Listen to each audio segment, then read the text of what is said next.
I've discussed many times throughout several videos on this channel the idea of real vampires, and the only way I can really describe what I mean by that is by reminding you all of the vampires in Anne Rice's classic and absolutely fantastic novels about the vampire Lestat. The most famous of those, of course, is Interview with the Vampire, starring Tom Cruise as Lestat and Brad Pitt as Louis. That is the type of vampire I have been seeking out most of my life. And while I respect everyone's right to choose how they live, I am by no means talking about the human beings who dress like vampires and drink donor blood, okay? I am talking about the real creatures of the night who roam around looking for helpless victims, oftentimes the so-called dregs of society, to drain or otherwise kill, and sometimes for a companion. Someone they can turn into one of the undead like themselves so that they can share all of eternity with them. I have an insane, like literally an insane obsession with the subject and have had one for as long as I can remember. I came across some encounters that people claim to have had with this exact creature, and I just had to bring it to you all today. In my other videos, I mentioned how there isn't much on people reporting sightings of or attacks by the real thing. So I'm very excited to bring this one to you all, but at the end of the day, the encounters here were still very disappointing to me, but then again, nothing but an actual vampire coming and being like, you're mine, and like turning me into one of them is really going to please me. It is what it is. So grab onto your significant other and release your fangs for some encounters with real vampires. Let's jump right in. So much of the time when reports of people having encounters with true-to-life vampires, it sounds ridiculous and absolutely absurd to most of the population, and I am of the opinion that that's the reason we don't hear about it very often, if at all. Fear of being ridiculed, shunned, and even called a liar or worse. This always baffles me, as reports of these exact types of things have been being told since the dawn of time. But it's like that with pretty much everything we cover on here. Like, none of this is new, guys. Even newer entities like the Glimmer Man or the Pale Humanoids, I believe they've always been here. It's just now, it's like with the internet and smartphones, we have better access to them, or maybe because we're onto them, they're being lured out of the woods. But yeah, so I don't get it. These creatures of the night suddenly appearing and sucking your blood, mainly from your neck, until you either pass out, turn into one of them, or actually die. It's obvious that it's much harder here in our modern age of endless technology and video access, not to mention the internet, for these things to be kept quiet, and yet they still are, or seem to be, at least in this case. It's easy for people to dismiss the older accounts from centuries and even decades ago as nothing more than myths and legends, or perhaps uneducated citizens thinking someone is a vampire for some other, admittedly most likely mundane reason. The best one I ever heard was when someone had a condition with their gums where the fang teeth are much more prominent than on most people. And the reason for that is because mine are exactly the same way. I have giant fang teeth here. I don't want to show you guys. I'm not going to show you my teeth. I have giant fang teeth, okay? And RJ's too. My 4-year-old's too. I call them Eddie Munster teeth. It's just how we were born. And people were actually being accused of being vampires because of this. Whether or not you believe the witnesses and their encounters that I'm bringing to you today is completely irrelevant. As I always say, I am not trying to change minds as much as I'm trying to simply open them, even if just a little bit more.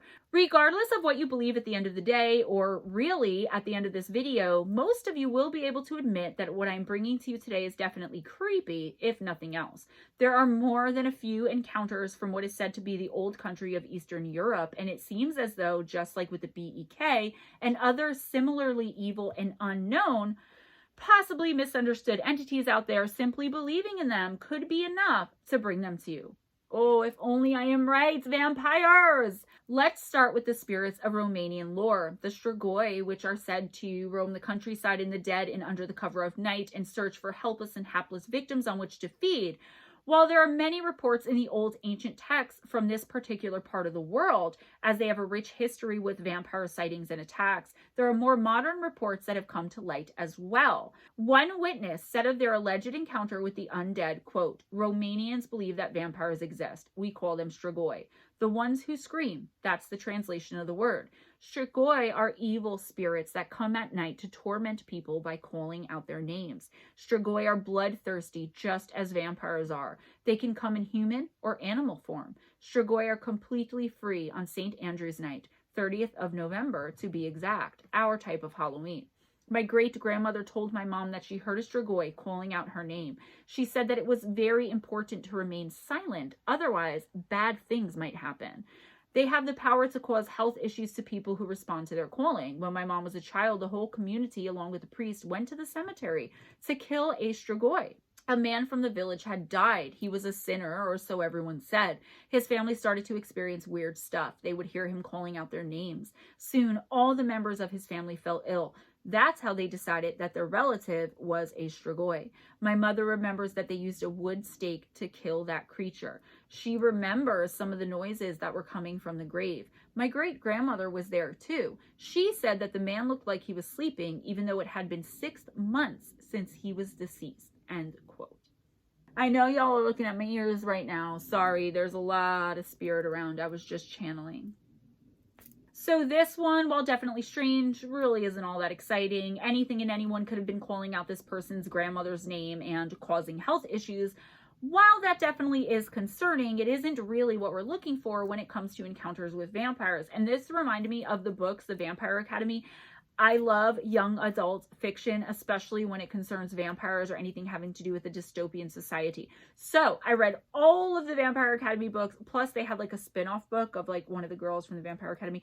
And in the book, you'd be a vampire, but if you become strigoi, there's no turning back. You're just a bloodthirsty, mindless kind of like zombies are allegedly for brains or like human bodies. These strigoi can't think of anything else. I don't know. Anyways, it's not really what I'm looking for when it comes to vampires, but it was still really creepy, really interesting, and does give me something to think about because I didn't know strigoi was a real thing, probably pronouncing it wrong. Our next witness doesn't say what country she hails from or where her encounter happened, except to say that she is also from Eastern Europe.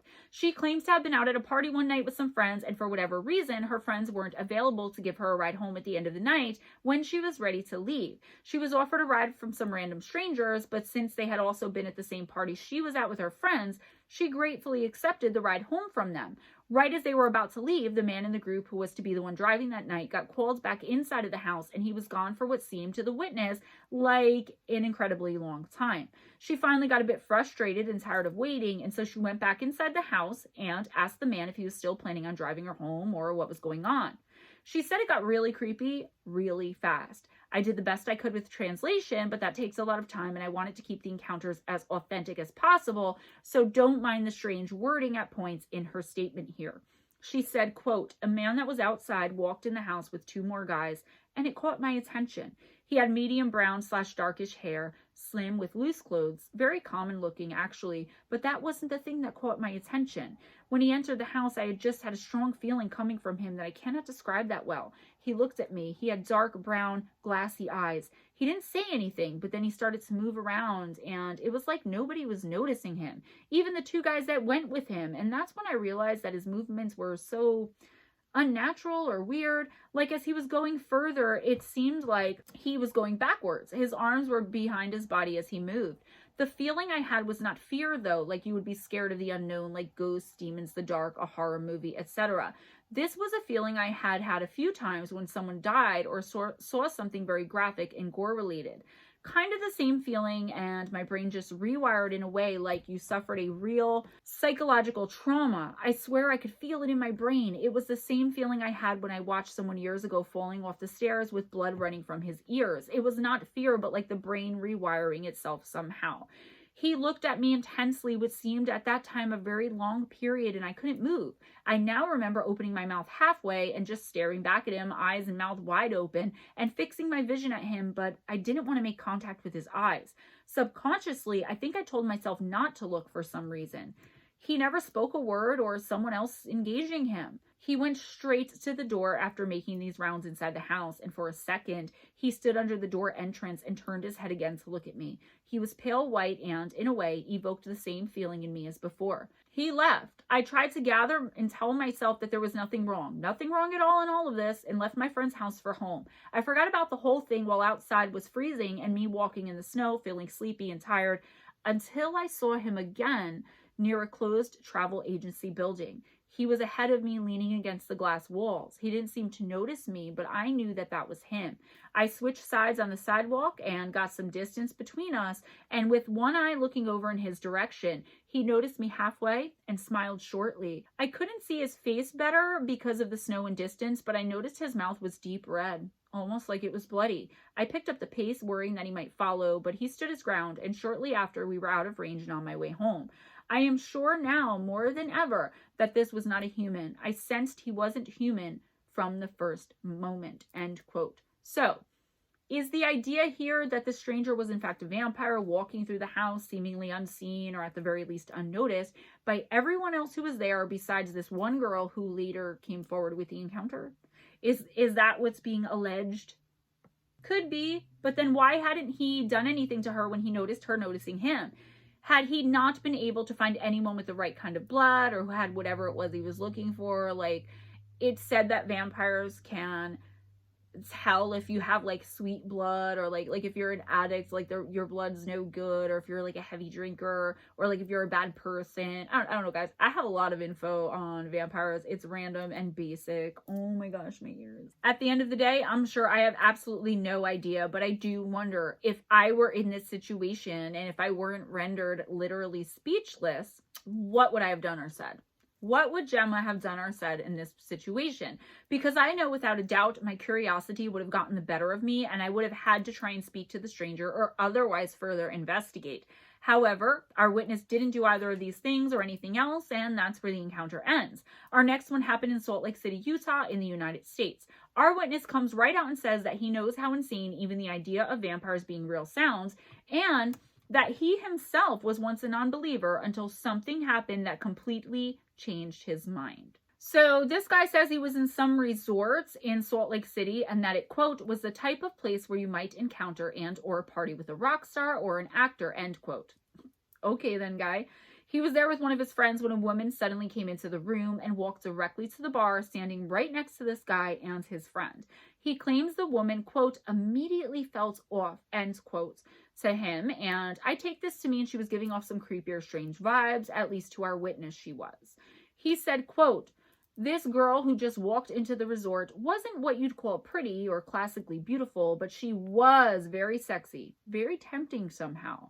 She was short, pale, very curvy and alluring. Her style/fashion was akin to Avril Lavigne. It was very punk rock with a small touch of goth. Even back then, I definitely perceived a darkness and uniqueness about her, but that may have been induced from her fashion choice alone. Anyways, Avril, not her real name, but what I'll call her for this retelling, and this guy strolled up to the front desk, talked to the employee, I assume he was checking her into the room or something of that nature, and immediately afterwards he leaves the resort for good. I'm also assuming this. I'm assuming he left because she wasn't with him again that I saw over the next 10 days. Well, a day or two passed, but eventually Avril and I became familiar with each other and began hanging out. After about 20 minutes, it became very clear she was interested in me. Oddly, the very first thing she said to me was, did you know that you have a golden aura? When I first saw you, it was amazing. You're very rare. I don't believe a word of this aura stuff, but she was sexy as hell, so I played along. I've had plenty of shallow moments in my life. Oh, really? Wow. No, I didn't know that, I said, but I just eliminated it from my mind. I was there to party, ski, and just have fun. I wasn't going to express my doubts about her ability or anyone else's ability for that matter to actually see auras.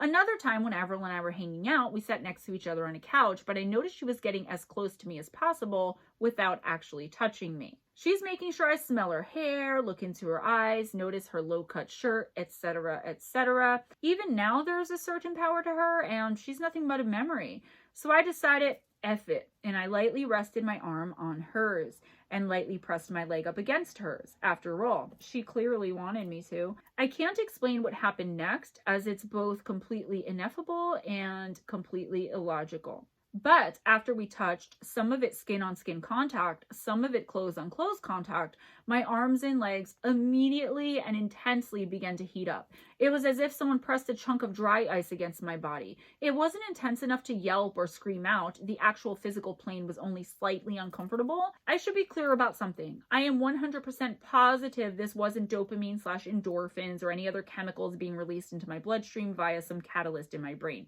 This was unnatural, and right before this happened, Avril and I were laughing, flirting, practically about to start making out. But during the dry ice session and immediately afterwards, her silence was literally deafening. I've run through most reasonable explanations, and two remain which are possible. I had some sort of allergic reaction, which I'd never had before or since. It was all in my mind, and something like this has never happened before or since. I can't with 100% certainty discount these more plausible explanations, but certain things keep coming back into my mind. In closing, I've never seen a ghost, UFO, Bigfoot, or anything that could be considered paranormal. I'm a very grounded person. I'm the type of person who mentally adjusts anything and everything possible into numbers/statistics/probabilities, for this typically allows me to possess a deeper understanding of certain things. For most of my life, I considered vampires to be sheer nonsense, a silly myth or superstition, which originated from an overactive imagination somewhere along the way of human history. As a matter of fact, it was my opinion that the existence of vampires was about as plausible as Santa Claus sliding down my chimney on Christmas. If someone had expressed to me that they believed in vampires, I'd have sincere doubts pertaining to their mental capability and stability. You see, my mind is a slave to logic, mathematics, and reason, which is most likely why I'd have scoffed at the notion of vampires. Yet I now believe it's very possible there is a very small percent of the world's population who have found a way to feed on people in a paranormal sense. I'm not referring to typical cannibals, end quote. First of all, sir, I believe in all of this. I've experienced all of this, and I too am a very, in capital letters, grounded person. I take offense to that. So guys, I'm really not sure about this one. There is a little bit to the slight burning of the skin aspect to it that is sometimes said to happen when a supernatural being or creature is getting too close to us and we have a golden aura. Yes, I do believe it was his aura that both attracted Avril and put her off from him all at the same time. Though, if this were true, I believe she would have known that this would be the effect she would have on someone with a golden aura. Maybe the temptation was too much to resist, but she was unable to go through with her intentions. Remember, at least according to legend and most fairly believable encounters with them, their skin, vampires, is ice cold. So for the touching to have made his body burn hot, the aura is the only thing I can think of that would be reasonable as to why that happened if she were a vampire. Try to stay with me because I really tried to break this down. However, for as much random details as he puts into this encounter, some of them seemingly unnecessary in my opinion, he doesn't go much at all into what happened after he started burning up and she seemed to be immediately put off by him. While many people who aren't too familiar with auras or who get most of their knowledge secondhand, like from books or movies or the internet, they believe that each aura has its own specific color and each color has its own specific meaning. Now, I found this to not be the case at all. Every person who can see auras most likely has their own associations for each color and how it makes them feel and how it resonates with them, though they most likely do know the commonly accepted colors and meanings usually as well. The golden aura is usually the one exception to this rule though, and that it is the aura of not only peace but of protection, and it's an extremely rare color for anyone to have. It means the person is protected and has been blessed by some specific deity or being, though usually they have no idea which one because most of them don't realize they have a golden aura. Golden is also the aura of full spiritual wealth and can in some cases be obtained by working on our spirituality. Admittedly, I have seen glimpses of it in people sometimes ever so lightly surrounding the edges of the other color or colors, but I haven't met but one other person with a golden aura who wasn't a baby or young, innocent child.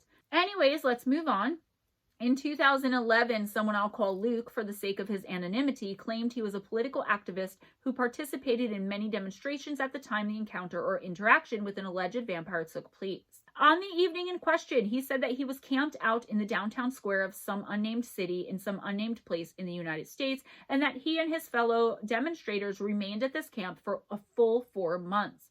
During this time, a stranger would appear, and he seemed to want to be sure that his presence was known, even if his intentions were not. Luke said of the whole thing, quote, "We camped in a downtown square for about 4 months. Throughout this period, a lot of people came in and out, and by the second month, I had to travel to another city where my parents were living for a week. When I came back to the occupation, there was a guy living there that arrived exactly when I left. He somehow already had some respect from the other people in a very short period of time. He was tall, blonde, long hair, a bit hippie, had a profound voice that implied self-confidence. He had by some means a strange aura." There it is again. The aura, right? I'm going to get into that. But okay, no big deal. Seemed like a cool guy after a while. With time, he became my friend, and we ended up having long conversations about pretty much everything that interested me and vice versa, like occultism, magic, UFOs, etc., until he brought up the vampirism subject, which I was not familiar with at the time. He explained to me some stuff like vampires were actually normal people that could manage their own life force, and apparently they've been misinterpreted since always, and he told me that there are some secret vampire groups, small ones that preserved the rituals. There was no blood sucking going on, as he said that the blood was an analogy to life force. There were no actual sucking it from people. But they could indeed suck someone's life force, but more important, he said, was to know how to use your own. The conversation finished there. The whole thing seemed interesting to me, and after a while, we went to sleep. Some days later, here's what happened. My house was quite close to the occupation, and once in a while, some of my friends would often ask me to use my bathroom to have a shower, and then this guy asked me the same, so I said, yeah, no problem at all. Everything went fine. The guy had a shower, and when we were walking back to the occupation, he brought up the subject about vampirism again. This time, he was wearing an anonymous plastic mask, which completely covered his face. He started to explain to me how one can control his own life force inside the dreams, and how that would affect the actual material body. Meanwhile, while he is explaining this to me, I see his jaw making a strange movement, as if there was something stuck between his teeth, and he was trying to clean it. When he finishes the explanation, he calls me by my name and raises this mask slightly so I can take a look at his mouth. And then I see this huge canine tooth. He pulls down the mask. I didn't know how to react, so I just remained calm, and I asked him what that was for, if they didn't actually suck blood from other people. And he told me it worked out as a sort of antenna to capture different vibrations, and he managed to construct it by molding his life force into that shape while inside of his dreams. And he asked me if I would be interested in doing the same. I told him that it sounded interesting, and he just let me think about it. We arrived at the occupation as if nothing had happened. I didn't see any strange movements by his hands trying to insert a fake tooth in his mouth or trying to remove it after. The sensation I got was that he pulled the tooth out by a jaw movement. The whole thing was very strange and hard to digest. I didn't know what to do, so I called my friend, and he just said that the whole story sounded too crazy to be believed. We still lived together in the occupation for a while, but I never brought up the subject again. The guy totally noticed my attempt to avoid it, so he didn't push it on me either. There was another strange fact after a while. Once he was shirtless and crouched, organizing some stuff inside his tent, and the muscles on his back formed the shape of a winged dragon. It was incredibly similar. Another girl that was at the occasion witnessed it and freaked out a little bit. End quote. That was a mouthful. I don't like editing the quotes because I want to give proper quotes. I edited these a little bit, but it's like the first time in so long I actually had to do that. It gets very confusing, so I hope you guys were able to follow along. So guys, I was on board completely up until the very end in the winged dragon thing, but I would still like to kind of unpack this a little bit, if you guys don't mind, that is. First of all, to allege that a vampire itself said there's no blood sucking going on sounds entirely unreasonable to me and makes no sense at all. Also, dead people have no aura. So if he would have said the guy had no aura at all, it would have been a bit more believable to me. The nondescript mask makes sense, as vampires are said to take rituals very seriously, and if we believe this encounter to be true, it's more than likely that this vampire was looking for a companion. I was thinking about the aura thing, and I have to wonder, as I've said so many times before when pondering these particular creatures, if they're undead, as in someone or something that cannot die, or if they are, as alleged other times, people who died but were then raised from the dead. Some people can be chosen to be companions while they're still alive, and therefore they don't die in order to be brought back as a vampire. Like, yes, they have to die, from the vampire, but it's not that they died and the vampire dug them up and pulled them out like a zombie and then turned them. It doesn't work that way. So for them to be called the undead, it's like, I don't know. There's so much, guys. There's so much. According to most legends out there, in order for someone to be turned, they first have to be drained, at least mostly, of their blood. So, I do not and have never understood why people always assume every single vampire that has ever existed or that ever will exist would have to be someone who long ago died and left behind a gravestone or some saddened family somewhere. Is it true that vampires sometimes roam around in places where there's a lot of sickness and people are on the brink of death? Sure, as far as I know. But at that point, I believe they are simply looking for an easy meal to put someone suffering out of their misery, or both. Now, before I ramble on and pick this entire thing apart word for word, until there's nothing left, let's move on. Could some of the encounters we come across, whether it be in this video or in any of the others I've done on the subject, simply be of eccentric men and women? Absolutely. And I feel as though most of the time that's exactly what's going on. Other explanations that have been given on the subject that I could definitely subscribe to are that they aren't vampires, but extraterrestrials or some other form of non-human being or entity, or even creature.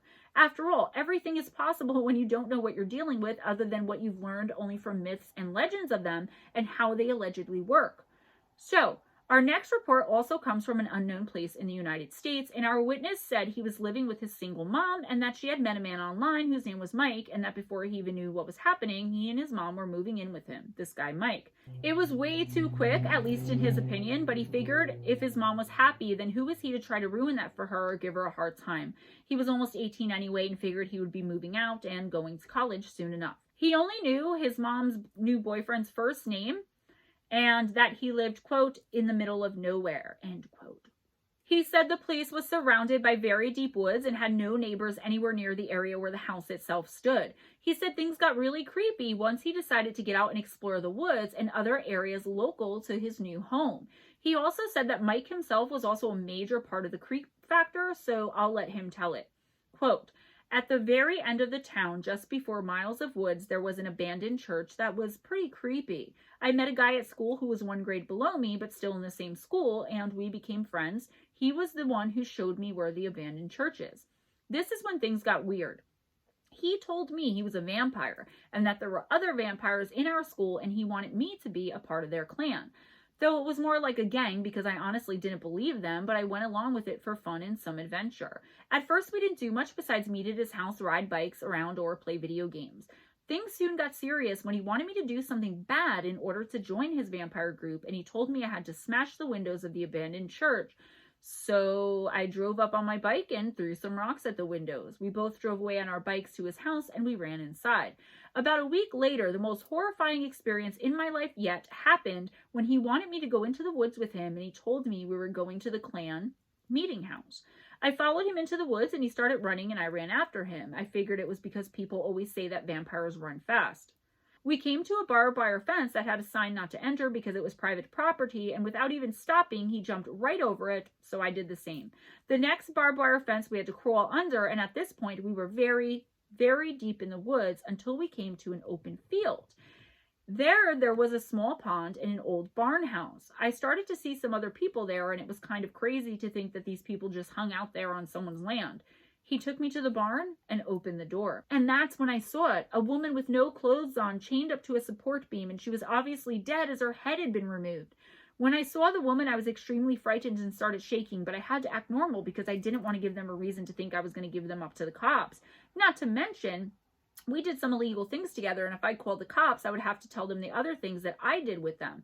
The worst part was when they were all around me and watching me, and then my friend told me to touch the woman, and he handed me a knife. He started telling me the best places to stab somebody to kill them with one stab, and he wanted me to practice on this woman's body. I had no other choice than to do what he told me, but here's the twist in the story. Most people would have been scared because of seeing the body or knowing they were right beside these killers. The scary part is that I enjoyed all of this and have thoughts of hurting people on my own. I've never been the same person since that day, end quote. Okay, so this sounds more like the rantings of a boy much younger than 17 who likes that he will get attention by putting the most insane encounters he could literally think up on the internet. I don't believe in this one at all. And I also don't know why he made such a big deal in the beginning of his explanation about how weird Mike was. If I don't believe in them, then why did I put it here? I know some of you are thinking that because maybe one of you guys will believe in it or see it in a different light or see something I didn't hear that rings true to you. If you do, please let me know in the comments below. I'm also disappointed the encounter doesn't really seem to have any sort of real ending and kind of just trails off. Did he do these things? Did he not do them? If he didn't, then how was he just allowed to leave? I guess he said that he did do it, but like, I don't know. So many questions. I was only just a little bit less disappointed with these encounters than I was with most of the other so-called modern day vampire encounters I've come across and brought to you. And I still think my first video had the most believable ones to date. But don't worry, because that will not stop me from continuing on my search for the real vampires, like Lestat, like Louis. And I will bring you every single thing I find on the subject, if that's okay with you. That's all I have for you today, guys. Please give this video a big thumbs up if you enjoyed hanging out with me, if you enjoyed the content, if you just want to see me smile. Spread the love by sharing this video.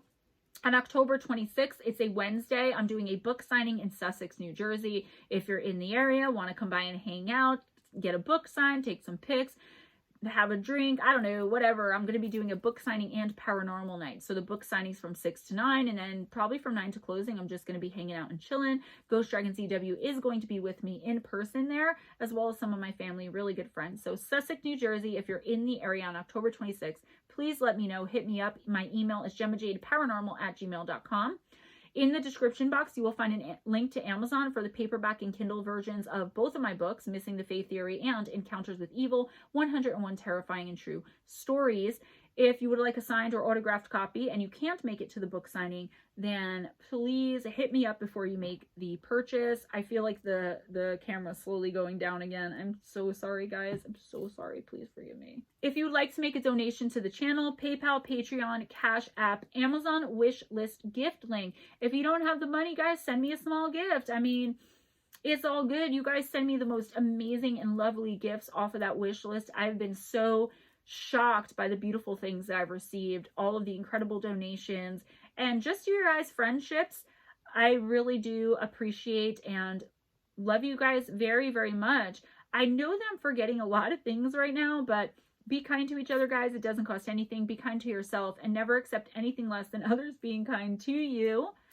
Because you're beautiful, you're amazing, you're worth it, you deserve the world, you are smart, you are capable, you are amazing and incredible.